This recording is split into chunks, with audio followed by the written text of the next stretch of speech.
Welcome to Founders and Fortunes, the podcast where we explore how private markets, family offices, and next generation founders are shaping the future of wealth. I'm Ryan Austin, and each episode we sit down with the people behind the deals, the innovation, and the strategies driving real impact. Welcome back to Founders and Fortunes. Today I'm excited to sit down with Danielle Patterson, CEO of Family Office List, and someone who's helped reshape access to one of the most private corners of finance. We'll be diving into her journey, how she built Family Office List from pretty much the ground up, the evolution of the platform, and where she's taking things next with Family Office Access. So, Danielle, thank you so much for joining us. Absolutely, Ryan. Thanks for having me today. Thank you. So today I want to focus a little bit about you and really how you broke into this space. So if you could take us back to the beginning before Family Office List, what were the experiences that shaped your early career and how'd you get here? Yeah, absolutely. So actually grew up with a very artistic background, majored in fine arts. And after, you kind of got to be creative when you major in something like that. And I did after college land my dream job working for a National Geographic wildlife photographer. And I managed his gallery. And so a Wow. lot of that, it's funny, I think back to those days. He had his list of VIPs that we would invite when he'd be doing his various gallery shows, and he did a lot of workshops. And so it was interesting that my whole notion of, managing this database of VIPs who could help, we raised a lot of money for the environment. And Okay. so, when you try to thread back, how did I get from there to here? There always are these little woven threads, but 2008 hit, and it basically, my husband, Warren, at the time, was running a landscape design business, and it had grown very large. They were doing a lot of projects in Napa, the Bay Area. And Wow. basically, as those realtors weren't selling the homes, those landscapes weren't going in. And it basically found us in a position where we needed to leave California, like many at the time. And we moved to the East with all intention of coming back to California. But life has its own plans for you and unfolds. And I look back and I think being young, no kids, what I think is one of my greatest attributes is I see the world through a positive lens and everything is an opportunity. So as long as Warren was with me, I was excited. I didn't care whatever was next. And so we came out to the East Coast, completely reinvented ourselves. I delved into the world of business development and marketing and helped a pediatric dentist and orthodontist of all things for 8 years, grow our practice. And through that, really learned a lot. I worked with the um, financial manager, and we established funding for the business. And really my passion in marketing was what allowed her to scale and grow the business. So meanwhile doing all that, Warren reinvented himself, started a cloud hosting business that later got acquired. And during that acquisition, met Douglas Fathers, the founder of Family Office List. And so began the journey.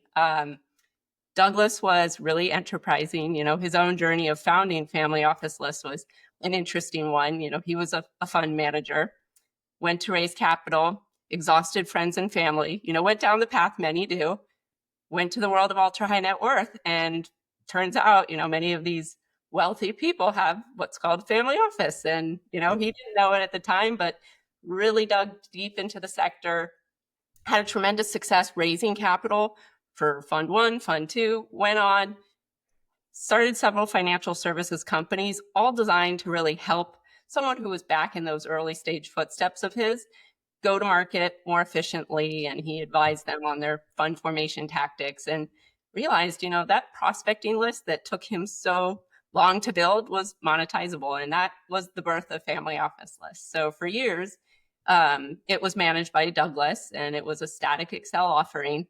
And right around the time Warren and he struck a partnership, he was undergoing that acquisition, as I mentioned.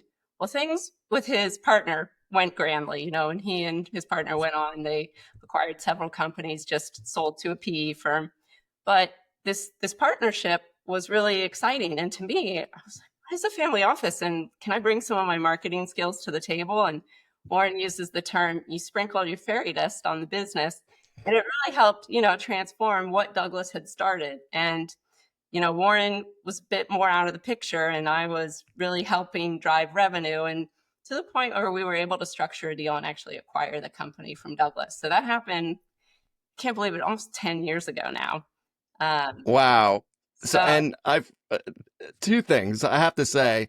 That is not the first time I've heard somebody starting off doing marketing and like some sort of financial work for orthodontists or dentists. I feel like they're always enterprising. My brother was doing property management for an orthodontist here on Long Island, and he went and yeah, so kind of it's interesting those, and they're great too as like high net worth investors in their area of interest. So that surprised me. I did not know that. And so how long were you working with Douglas before you decided that was the direction you like? How maybe I missed something. How did you want to run further in that way? absolutely, it really didn't take long. So I left my job working with the orthodontist. She was dual certified pediatric dentist. Her name was Dr. Bird. So marketing for her was so fun. I mean, Dr. Bird, a kid's pediatric office, but then helping her, appeal to an adult audience and open a new orthodontic practice where she could do Invisalign. I mean, really, when you do talk about Sure. the dynamic business model, it was highly profitable and just really fun. But I was pregnant with child number 3.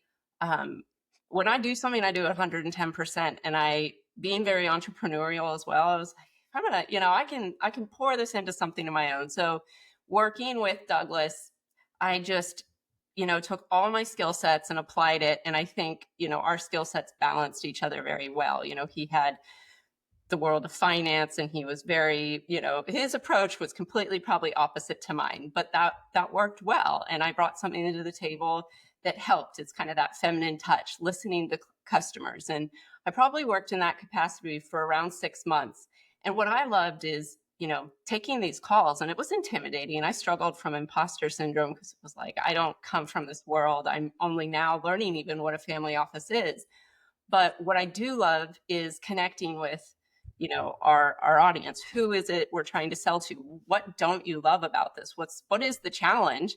And how can we make that better through our offering? And that's really what I saw could be very transformative to the business. So it didn't take long. I mean, I probably worked at about 6 months capacity with Douglas, getting my lay of the land to then have the light bulb go off and see that there's a huge opportunity here to take things farther. And step one was integrity of the list. If we're going to be selling data, it needs to be meticulously maintained. And there was a system for quarterly updates. I thought it needs to be done daily. People move in and out of this industry, they're changing domains.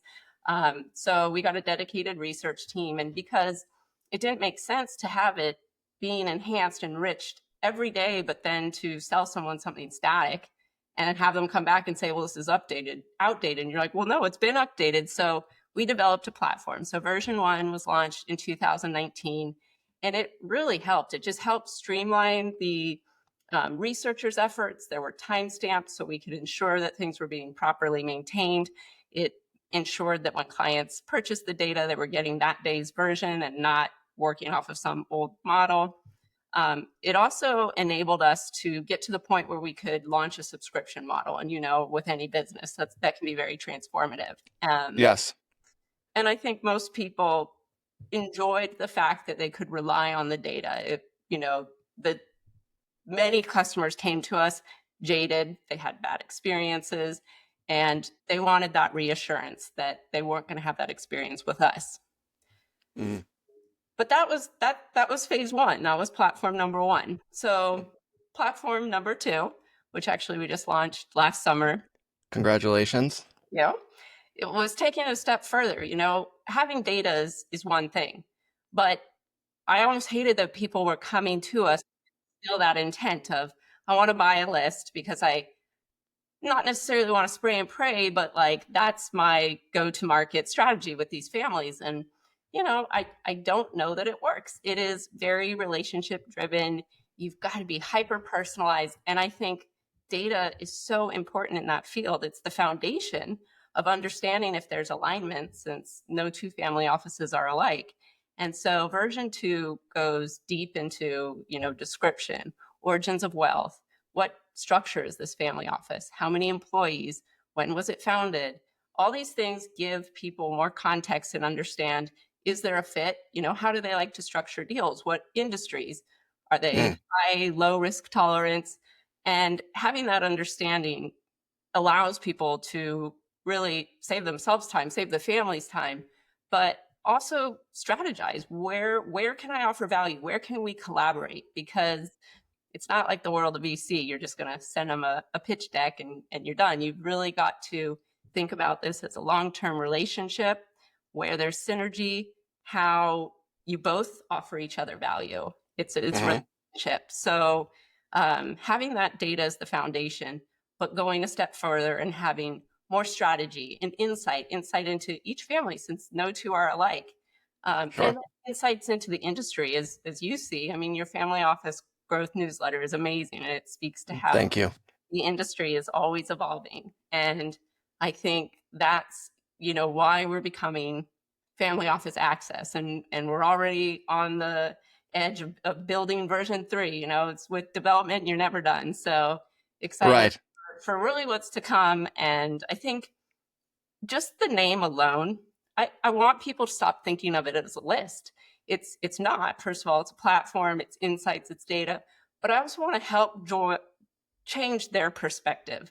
I want them to think about the whole journey of working with a family office as something that's not list based. It's relationship based. It's data. It's insight. It's understanding. It's empathy. These families, they have a lot that they deal with. Each family office is different, and there's many dynamics. You can have a founder and a family and different values and friction, and you just have to understand who's making decisions and why, and how do you add value to that scenario. I love that. And I think that's a huge important point moving forward from just being a list on the customer side and the family side. I feel like that whole change in perspective will probably also bring more families to the table. And again, great point on families aren't venture capital, capitalists or funds. It's their money, right? It's their family money. It's very personal. And I think a huge step that you've been taking on this path, on the evolution, is building out education initiatives, community, strategic support, not just on the platform itself, but for free with, your master classes. I love those. You had me on in October of last year talking about connecting with families and collaborating with families, and it was so fun. And I was surprised at the, the Q&A. When that popped up, I was like, oh, people are really engaged. And then the follow-up I had of people who wanted to work with me or pick my brain more. I thought that was so great because they're all coming from you. I imagine they're probably most of them are subscribers to Family Office List. When did you start to recognize that the market needed more than just that? Yeah. Well, I really love that I've lived the experience. I started with very little knowledge. I looked for resources. There were a lot, but they were closed and private to families. And you thought, well, who's out there helping those who want to serve the families? And these families, they do need help. And Yes. I think as we see the next gen coming in, it is really transforming the way these offices operate, not only from what they value and care about investing in, but also think of the way that they were raised in a world in which media and transparency is much more normalized. And in kind of professionalizing these offices, they need to have some form of a public presence. And so to look at the data from 10 years ago to today, it's starkly different from the number of websites that used to not be non-existent, and as well Yep. the use of LinkedIn. I think COVID just completely accelerated that.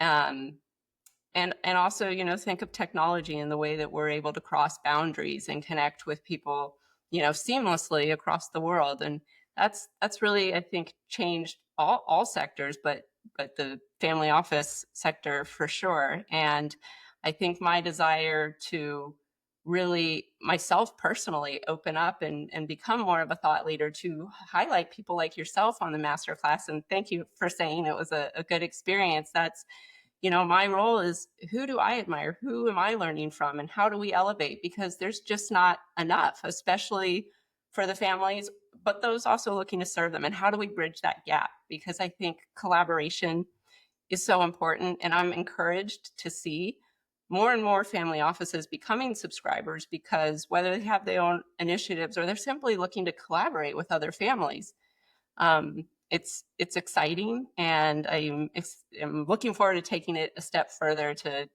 just continue revolutionizing what we're offering. And let's talk little bit more about that too. And we've talked a little bit about what's next for Family Office Access beyond the rebrand. Adding more features, leveraging AI for matching, boosting subscriber visibility, and the thought leadership, expanding media channels. What's the bigger vision that you're chasing now? Yeah, yeah. I mean, definitely AI. We've all got to leverage that tool, and we go deep into sub industries and filters. But if people don't know how to use those and they're not finding the information they need in our data dictionary roadmap, they're going to miss that alignment. Where if a language model can directly tell you, here are those recommended families, just more seamless, saving time. So leveraging AI in that manner. Definitely when people come to me and say, God, I had no clue you existed. It's like, oh, if only we can really connect more efficiently and seamlessly to those who either don't know about family offices as a capital source. It's so interesting. We have foundations who, are looking for aligned wealth, for grants and things. It's like so interesting that they've just never heard of a family office. Or, um, I Yes. understand why a startup founder, it might be a challenge. You need a long runway to build those relationships often, but it's always exciting to find a way to help educate people on the opportunity there and the right way to approach it. Um, but yeah, moving forward, I think it's really finding a way to offer more value back to the families, especially those who are looking for resources, tools, collaboration amongst other families. We see more and more new family offices forming and looking for guidance. And I think families, are in a unique position. They often like to learn from their peers, and there's a lot of great conferences that they can attend to. So deepening my relationship with the ecosystem and the players, so that if it's not something I'm directly providing, but can be a resource and direct them to those of the trusted partners we've um, built relationships with. That's the direction we hope to continue heading in. Yes, and I think that way that you think and that you are approaching this is different in this kind of niche that we're in for a few reasons. And like I'm an English major, right? So I approach things differently as well, and I get people have found it refreshing. Whether it's at the conferences like the DC Finance, when we were in Chicago, and there were a couple interesting people there as well. How do you think that your perspective, your point of view, coming from that fine arts background, has influenced the way that you lead, run, and have led your company, your family office access? Talk a Yeah, little bit more about that. yeah. Well, a couple, I think, unique perspectives my art background brings. First of all, I have kind of fallen in love with the business in a sense of I'm building, I'm creating every day, I'm solving new problems, and it's really looking at it from all angles. And so I joke to my husband all the time, who's also very entrepreneurial, that this is my new canvas. And I think it's just a great different medium for creation. And then as well, in the world of fine arts, you do work with ultra high net worth, and it's bespoke, and you have to, present things in a way. Everything is very, focused on the aesthetics. And so building a business, websites, all those things, it just helps strengthen what I'm doing, having that background. And speaking of that too, you had mentioned before the 2008 crisis, which was insanity, and I remember that era too. That was a huge pivot and huge move during that whole period of time, professionally, geographically. What internal mindset or resource did you draw on to keep you going during that time? Yeah. I think honestly, the way I was brought up, my parents were sons and daughters of immigrants, and we just have this very resilient personality, and we're hard workers, our work ethic, and we don't complain, we buckle up. And for me personally, the middle child, I'm the peacemaker. I don't like conflict. I always try to see the good in others and just, move forward. So, 2008, yeah, it was hard. It sucked. My husband, had to say goodbye to a business he loved and had built for years. But we, got an opportunity to uncover new callings, new passions. I think the hardest thing for me growing up in a really tight knit family with many cousins. I lived in a town where both sets of grandparents, happily married, incredible role models, were just a stone's throw. So leaving that was hard. But thankfully, my husband Warren, his family came to America from South Africa when he was 13. Yes. They're on the East Coast and they're amazing people. So it's not to say I traded one. I say I'm bi-coastal. I get the best of both worlds, but I do now have an amazing relationship with my in-laws. And that's something that would have been harder from the distance, remaining in California. So I always try to find the bright side. From a business perspective, for sure, Warren's thesis in moving forward, what kind of businesses he was drawn to, completely radically changed from relying on, clients, and he wanted high revenue, low employee count. So that's honestly how he first got excited when he met Douglas. So those those events, which could be looked at as tragedies to some, really fueled the next opportunity and changed our perspective of what kind of business we would look for in the future. And to when you jumped into the family office list originally, like you said that you already had three, your the third child was on the way. Yeah, Um, CEO, mother, wife, new location. How did you balance that? Was it rough to juggle that, figure it out? What does balance look like for you? yeah. Has it changed? Talk about that a little. So again, like I talked about the way I was raised, the mindset, my mother worked and I was one of four, and Mm. she had a hard time asking for help. And I think that if I could have offered her more help, and I say that she had her mom there, close to her mom and her dad close. So I think for me, the hardest part was knowing I cannot do all this. I am going to drop a ball and I don't want it to be my family or my children, but I have to be willing to ask for help. So in that early stage, it was we bootstrapped. It was our finances. And so justifying I'm going to get a nanny to help with the kids, it for me was a challenge. It's like, okay, the pressure's on. I've really got to make this a success. I'm you know investing in someone to be there for my children so I can do both, and the pressure's on. But thankfully, the way that we built in the early years was just continuously customer feedback. Make sure there's product market fit, but take that feedback even if it's good, bad, or ugly. Like, I want to hear, if you're having this problem, it's a problem for me, it's a problem for the business. And so that in those early years was really what led the direction to, okay, we need a platform, okay, we need every next step. But yeah, the biggest challenge, I think, juggling, was just being able, coming to terms with, it's okay, like, to ask for help and to find these resources, and if my cup's empty, the whole family will suffer. So we need balance. And today, my husband joked during my first maternity leave before we had family office list. He's like, "You're like a caged tiger. You just have a lot and you need something." Yeah, I remember I made like a cookbook with my first daughter because it was like, well, what am I going to do with all this time on my hands? So That's so cool. yeah, the salad queen. That was my first maternity leave project. So I think I'm wired to love, building and balance for sure. Like, I every day I set my day up. I'm a big list maker. And I create two sides because I need to prioritize family, what's going to happen, what's important, what are my goals, what am I grateful for. Other side, okay, what has to happen at work today?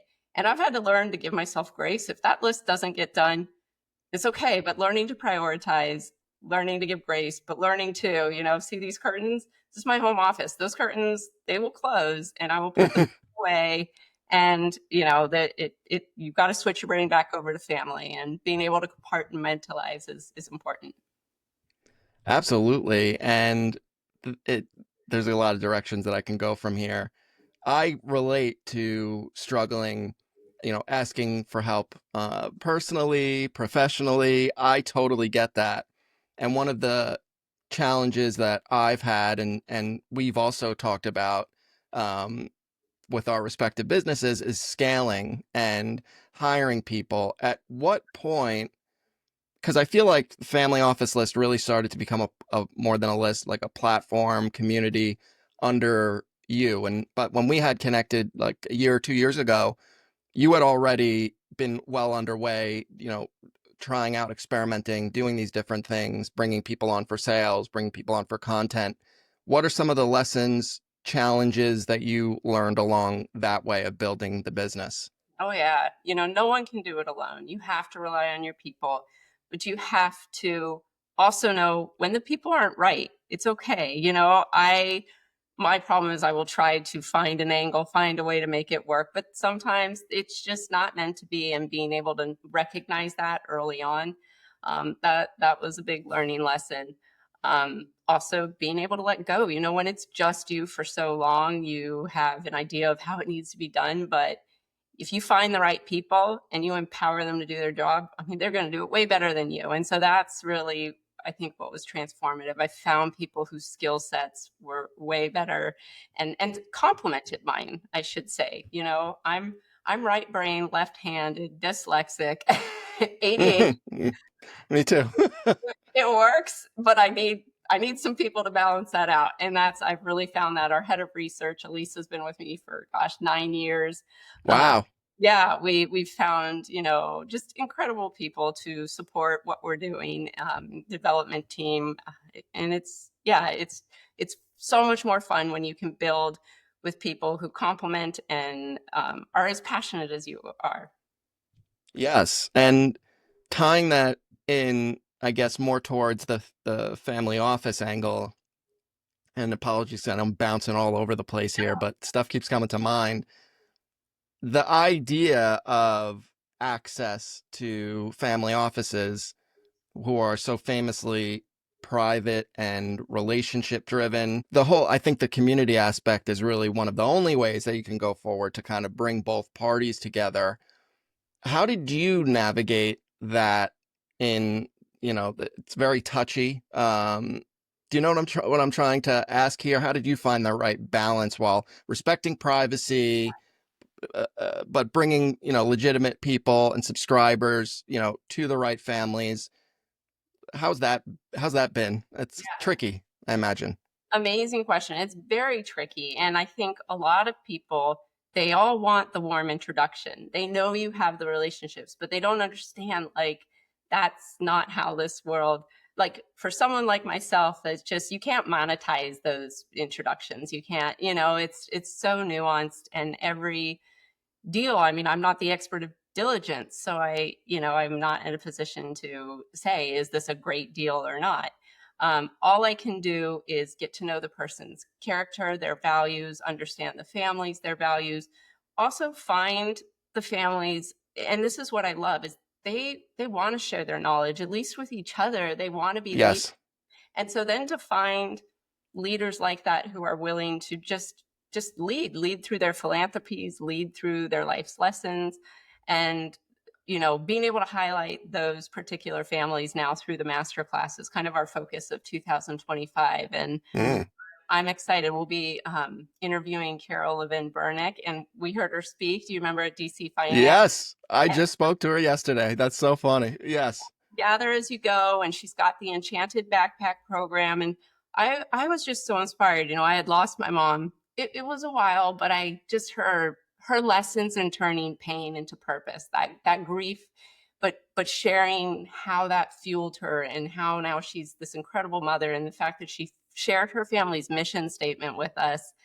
Um, Yes, the letters. She yeah, printed them out at the conference. it was so touching. And so to find people like that and to elevate their leadership, their willingness to be vulnerable and talk about things that are hard. And so, yeah, I'm glad you also are getting to feature Carol. Will she be mentioned in one of your newsletters? Yeah, I'm gonna set up.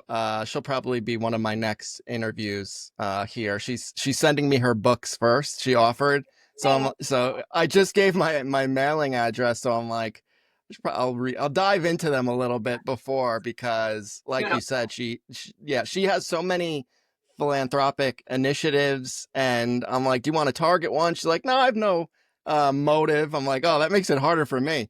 So I want to get, so I want to get it right. But yeah, she'll be a future guest for sure. She just gave me the prep yesterday, and I agree. I still have them with the broken paperclip now somewhere, like on the top of my desk over here in one of my cabinets. And yeah, we all have, no family's perfect.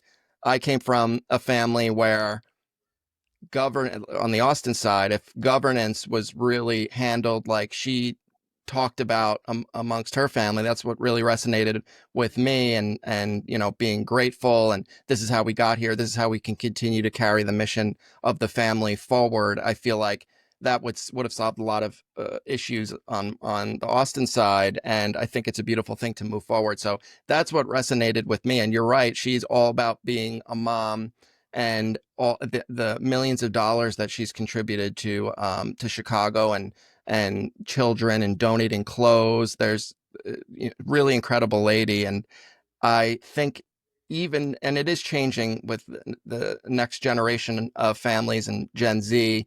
I mean, they're along the way, right? So right now it's like baby boomers, they're coming into their own, and there a lot of women are starting to be principals of family offices, or prepared to take that next step.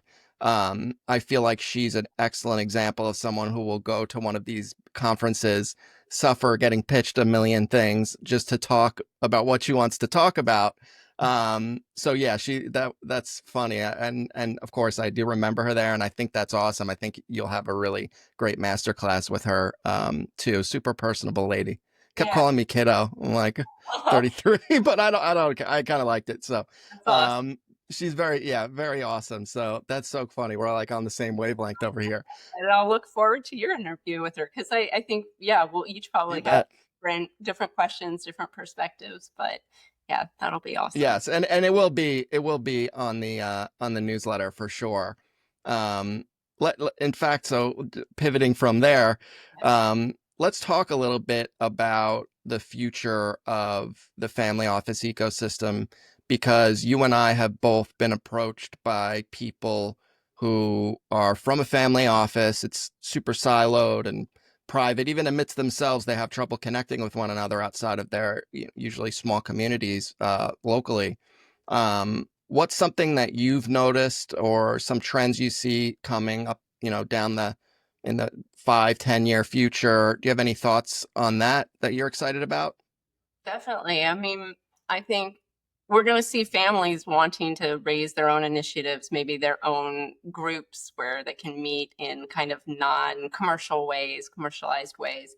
And, I didn't know of any groups like that existed. And now that I've kind of started the research, I'm finding more and more. But it's powerful, I think, when these families find each other and they come together, because collaborating, you can really amplify your impact.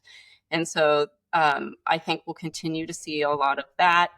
I think as well, I mean, as there's a lot of uncertainty right now in the government, I think the private sector Sure.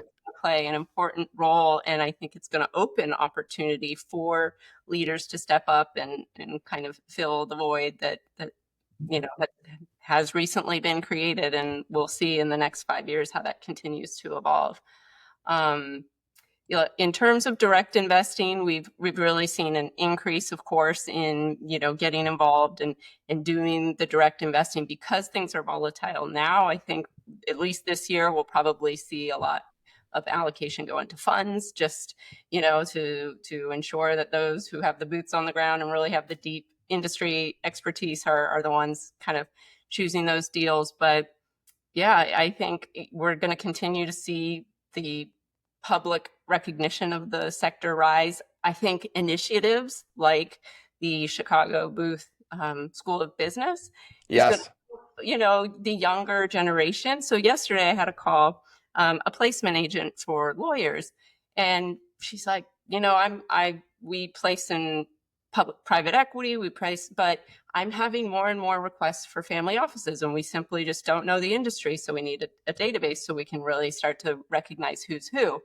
And it is interesting, you see more and more job listings and kind of this professionalization of family offices. And I think maybe fast forward 10 years from now, there will be more and more programs, hopefully. That's the goal with this initiative, is to be able to replicate it at different universities and really help giving resources to how you can go about serving the families, because it's different than other institutional investment positions. But I think we'll see more opportunities to learn, more opportunities to serve, more resources. Yeah, and more availability, totally. And you touched a little bit on thought leadership, and you've taken a step there, and you've been making some really interesting content beyond the master classes. And I've seen your newsletter as well. Ron Diamond, a mutual friend of ours, has really stepped up, I think, and is talking a lot about issues family offices face and just helping raise awareness for startups, everywhere from startups to the personal side, the familial side. And he's on the board at the Booth Initiative, which is super exclusive and I think is really important and a safe place. Um, I've been, and one of your recent master classes, speaking of trends, was about PR and communications for family offices, I believe, with Michael Thrasher, Yeah. who's an excellent writer, journalist in the space. I've had families more recently, and I do this. I was doing this exclusively for Ron, but now I'm being approached by his friends because of trade talks um, that want to, get on NASDAQ trade talks, that want to start talking about the offering that their multifamily office is bringing to the table. And that's something that's totally new. It used to just be privacy, exclusivity. We don't even have a website, have you noticed that? I've had families coming up to me asking about that type of move, and it's different for me. I usually just, Arendite, we introduce founders with families, help them with capital raise, private equity, VC, whatever. Um, is It's took me off guard. For Ron, I do it because, Ron's a mentor of mine and I love him. So, we always take care of each other, but it's starting to become like an interesting angle of work for me. What do you think about that? Completely see the same trend. A single family office operates so differently from a multi-family office, but it doesn't mean they can't collaborate. And there's so many like outsourced CIOs or shared resources. I think multi-family offices have figured a lot of things out. They've really professionalized. They have the trusted, entities to handle all the various tax, accounting, trust, Yes. and being able to extend those trust and tried and established resources to perhaps a single family office. I'm definitely seeing that. Folks from Crescent, folks from Rockefeller, they've all subscribed because they're now offering these tried and tested services to other families that still haven't figured it out for themselves. It's why reinvent the wheel. And in that regard, I do think as well, we will continue to see, this collaboration. Will we see more single family offices being formed, or will we see more multifamily, or will there be some hybrid? When families just start naturally co-investing or relying on each other for due diligence, it's almost like they just merge, they marry. So it Yes. be interesting in the world of virtual family offices. Mm. So yeah, I think Talk about that virtual family offices. You might have mentioned that before. I don't know what that means. yeah. So we don't yet have it categorized. Our research team has thrown it around because we are increasingly seeing more and more. But it's basically everything you need is almost like outsourced, and you can pull together. It's much more cost effective. Mm. Again, you're kind of relying on existing experts in the space, and so again, relying on the digital world, I think talking back about the PR, media communication, it the fact that we see, these types of virtual family office solutions, it means that media, that communication, although a balance between privacy and public exposure, it's necessity to have the exposure almost this day and age. Yes, and trust too is kind of a um, huge point of interest for all parties involved. You doing the community building that you're doing, the different initiatives, the outreach, the programming. When it involves private wealth, family offices, their own capital, trust is everything. What are your thoughts? I feel like this ties in well to your business about earning trust and maintaining it over time with families. Run with that. Yeah. I think it's so much of your energy, how you show up. Are you looking to take or are you looking to give? And when it comes to the families, I'll have conversation. I'm not necessarily looking to add them to the directory unless they want. And if they want, how can I add value? Can I give Oh, them wow. questions? It's a long-term play. It's not an immediate, that first conversation, you can't ask anything. You need to make it about them. Be inquisitive, be curious, learn, be grateful. um, and I think it's just what I have learned is it takes time, but if you show up with the right approach, and that's a kind of just a giving, inquisitive approach, it goes over much better. I totally agree. One of Thomas Guterman from the Guterman family office, who I will get on this podcast, he like laughs at me when I try to get him on, but I swear I'll have a quick call with him and it'll become an hour. And I'm like, dude, this could have been a whole podcast. He's so interesting. He says that it takes on average, this might be the European point of view, that it takes about 4 years to really see like an introduction, new relationship bloom into something that's, I guess, professionally advantageous, for lack of a better word, where you can really see the fruits of a relationship. It takes about 4 years. Maybe in the US it takes like 2 years, 3 years, but that was just putting a timeline on it was so interesting. I've never even thought of it that way before, but you're right. I totally agree. And I think it's an intuitive thing. I think that families usually have their guard up. So coming at them like most people pitching them do, which is probably the majority of first time interactions they have with people, not having your hands out is a huge start to that. And I think that's kind of a natural thing. And without going too far off the off track, I wanted to pivot a little bit more to you and the future of family office access. How do you personally define success today? And has that definition evolved since you started out in your career? Yeah. I mean, certainly when I first started, my goal was, okay, here's what the business is making in revenue. And without really understanding the what success meant to our clients, it was just, okay, well, how do we sell more? But it's not about more, it's creating a better solution. And that's really, why it's evolved the way it has. So success to me is, yes, I mean, having a scalable business, but more so one that can deliver real solutions. And it's, the list is one thing. It's data, it's information, but it's the insight, it's the approach, it's the community. It's so much more than just a list. And that's hence the redefinition of the brand.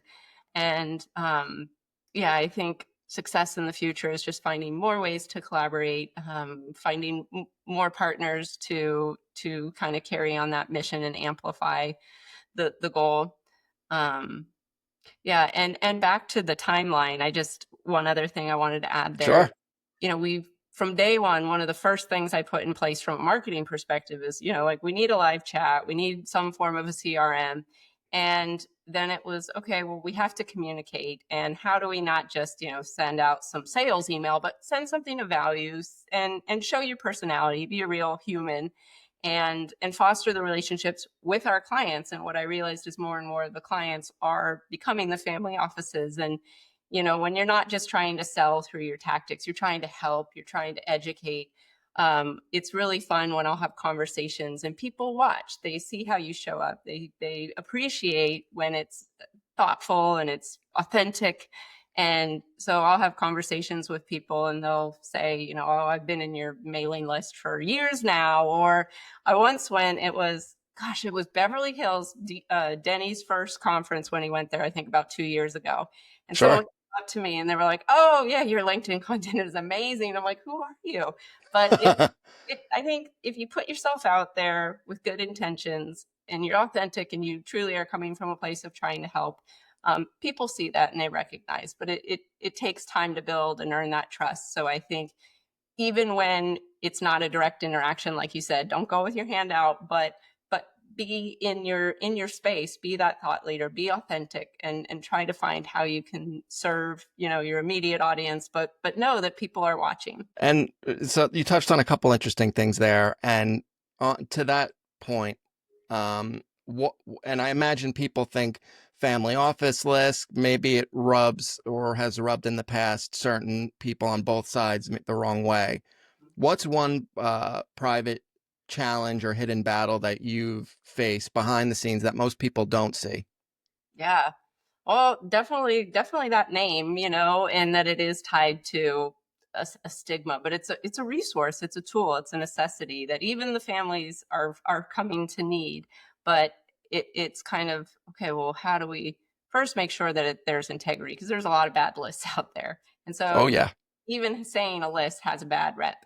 You know, these lists don't work. Well, this isn't a list, but let me show it to you. And when people see it, they're always surprised. And so that's a marketing challenge that I face is, oh, you know, how do we relay that better? Like your website, someone should come and see the value prop without you needing to get on a 30-minute demo. So that's just my marketing brain and how, how you can relay. That's, you know, it's just an ever evolving challenge. But I think the Done a name good job though.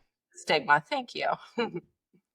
And to that point, looking ahead, what legacy do you hope to leave through family office access and the impact that you've been making? Yeah. Honestly, what gets me the most excited about the industry and the way that I feel I'm becoming more and more involved is that there are families willing to share their stories, willing to step out into the public. It can be scary, they can be vulnerable, but they're willing to do that because they have a message, they have values, they want to be leaders. And if you can amplify those voices and you can help people understand the reality, I mean, there's pros and cons, but if we can find a way to bridge, you know, working with that private wealth, but in a way that's very meaningful and collaborative. And that's what's happening. That's what I see. And if family office access can, you know, help support that and bring people together in a more meaningful way, that's what gets me the most excited. Me too. And I've told you this so many times. I love that name. I think it's genius. And I think it's a more appropriate fit for what you've built up till today. I really do. So I'm excited for you guys to make that official change. And I'm sure you guys are too. And it's almost like in the best way, it's almost a no-brainer. But but at the same time, it's brilliant because I never would have thought of that, but it just totally makes sense. I think that was clever. I don't know when that happened, but you brought it up recent, and I was like, oh, it's so sharp. You know, we went, you know, with anything, you go down the whole rabbit hole. We had a million different logos, a million different names. I mean, for a while, I was convinced it was going to be haystack, you know, finding the perfect Yes, partners, like a needle in a haystack. Haystack sounds so techy, but it just, you can't lose the family office because that's our niche. That's the world that we're a part of. And yes, I think, you know, yeah, it's important. So it's so subtle, but again, it's like I want people coming to it with the right idea in mind. Not, I don't want people to continue thinking, I just want a list because it right. work. You've got to approach it differently. So having a different name, I'm hoping will even help the audience that we're working with.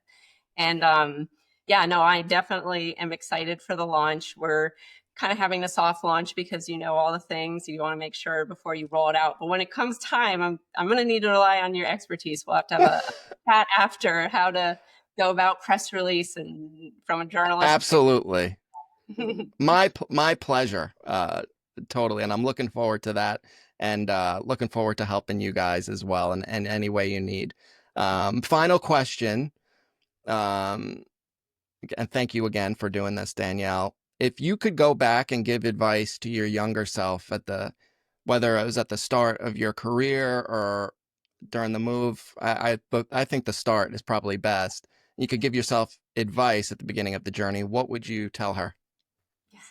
Well, for years, I had terrible imposter syndrome starting this business. It was like, who am I? What is this list? And I had the vision, I had it inside, I knew what I wanted to do. But again, that asking for help and just learning to find my voice in the space. It took longer than it should have. I guess Yeah. on the flip side, it allowed me to really focus on who I was immediately speaking with and helping the dynamics of the inner business workings. But I do think I regret not finding my own form of community and other founders to kind of voice the challenges, the loneliness, and the Mhm. imposter syndrome. I found an amazing group that I've been a part of, this Fusion 42 now for almost 2 years, and I Mhm. my earlier self is encouraging people to find that for themselves much earlier on in the journey. That's, yeah, excellent advice. And we all have a little bit of that. I know exactly what you're talking about, from the imposter syndrome also to, the pain and the loneliness of being a founder. Um, it could get dark sometimes. And so I agree. And I think you've mentioned Fusion 42 before. So I think sure that's an excellent resource, Danielle. Thank you so much for sharing the evolution, your career, your personal journey. And it's clear that what you're building, from, family office access to the larger community you've been nurturing, is really helping people on both sides of the coin. Do you have anything else you want to plug before we jump? No, just I admire what you're doing, and I admire the relationship we've built and the way that we can collaborate like this. And I just, obviously anyone that's watching this already knows of you, but yeah, it's really fun Thank to you. grow alongside each other. Absolutely. Very fun. It's been a Right. good 2 years for sure. So I'm looking forward to the future. Me too. Thanks for having me, Ryan. Thank you, Danielle. Have a good one. Me too. If this episode gave you insight, hit subscribe and drop a review. If you want to stay ahead on deal flow, investor strategies, and the future of private markets, connect with me on LinkedIn and subscribe here on YouTube. Thanks for tuning in to Founders and Fortunes. Catch you next time.